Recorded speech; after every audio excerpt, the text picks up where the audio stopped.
Joey here. So it's about 50 years ago, a bit over 50 years ago, that Don McLean released this very famous album with American Pie, with the same titled hit single he had back then. Huge, very famous song, huge album.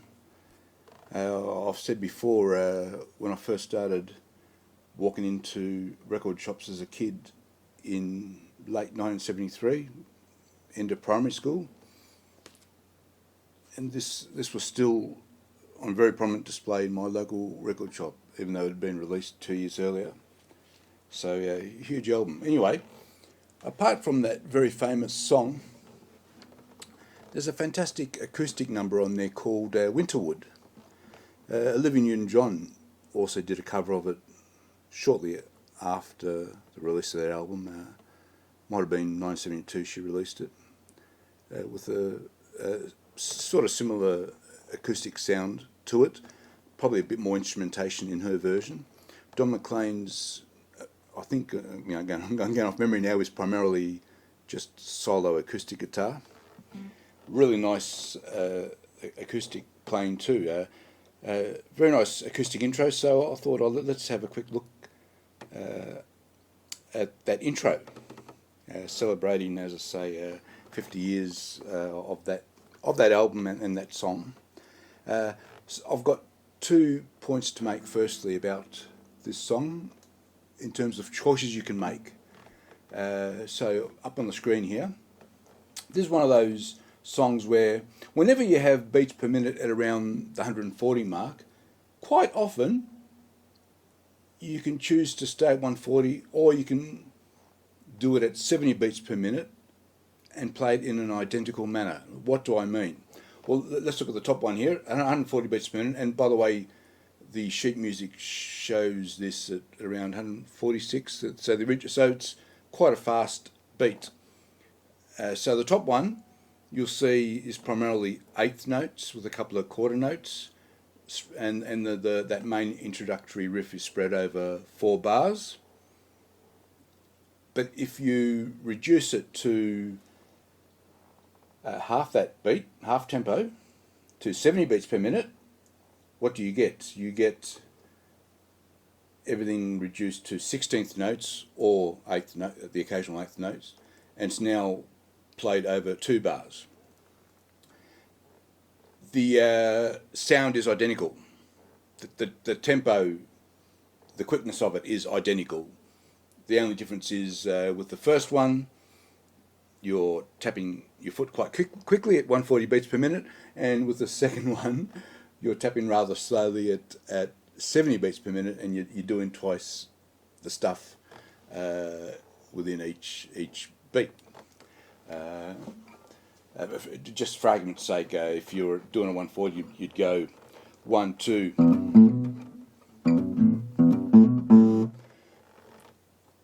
But if I'm doing it at 70 beats per minute, I'll be doing 1, 2, 3. Now, I probably didn't make that sound exactly the same, but theoretically they should sound exactly the same if you're doing exactly 140 to 70 and vice versa. Anyway, I'm going to choose to run with the 70 beats per minute, only because I like the idea of the slightly less physical exertion required by tapping more slowly. But it means I'm playing 16ths rather than eighths. But as I say, the sound is exactly the same, theoretically. The second choice you need to make is whether you do use fingers, as I was doing then,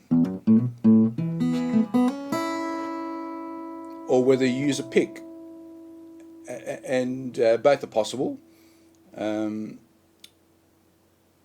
fact, it's nice to actually practice with both. So if you prefer finger picking, have a go at using the pick just for the extra little practice. I do prefer finger picking, as I was doing then.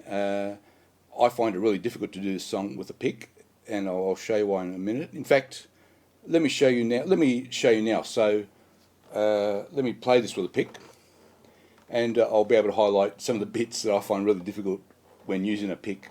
But you might prefer to use a pick because, say, if you're a solo performer singing, you might prefer to be strumming the song after this little intro. But you could strum with your fingers as well. So it's a matter of personal choice. Let me do it with the pick first, and let's go through it slowly. So I've got the 70 beats per minute one up. So it's primarily 16ths, and you start with these hammer-ons on the E and A string. And it's important, and then you're hitting that A note again, the open A.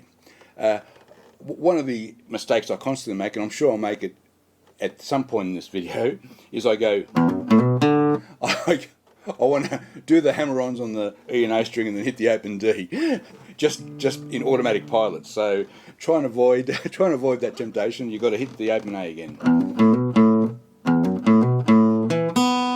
So you got to open A, and then the next two notes, those two 16ths, you're jumping from an E note to the open B, and that's one of the small challenges with a pick, is to jump the G string to get from the E note to that open B.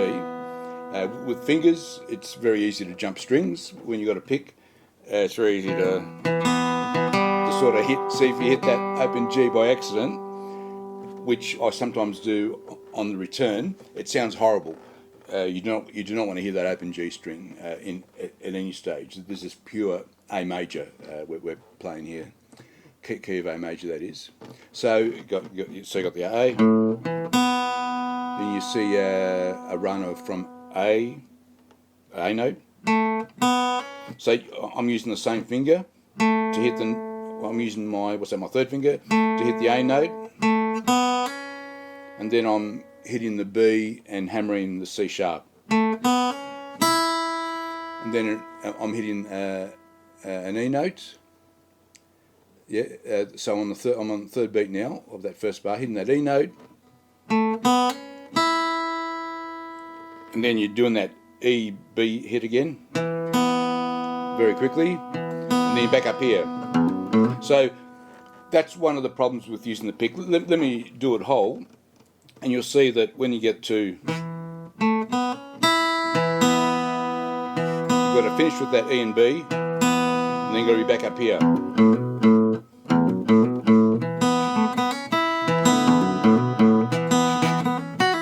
So the second bar changes slightly.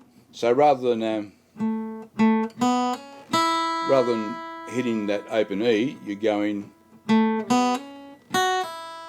a little pull off on the F sharp to E, and then ending on the E B again. Let's see if I can do it all with the pick. Fortunately, I haven't made any major errors yet. Do the whole two bars, including the little variation on the end of the second.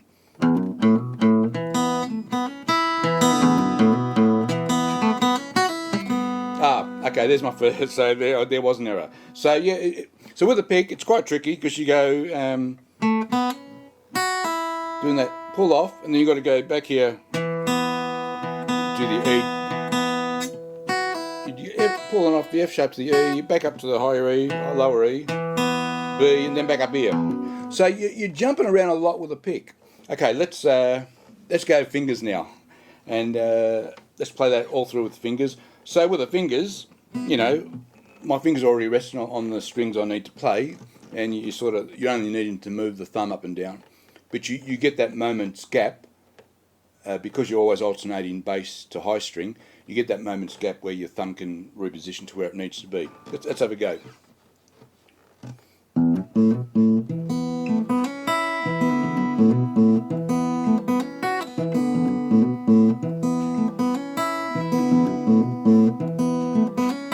Oh, that was an error.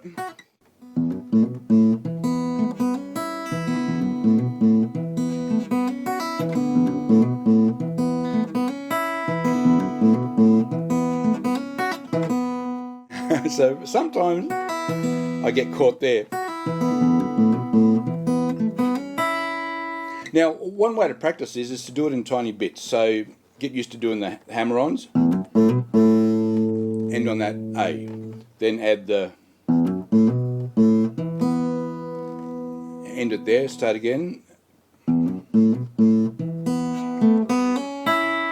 on that E. And then the next bit is to try and get it all together.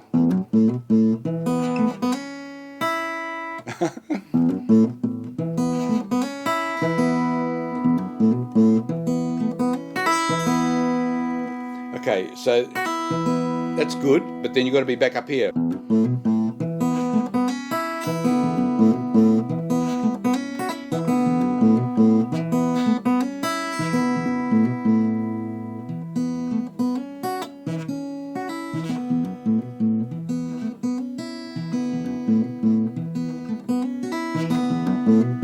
Okay, that might be it.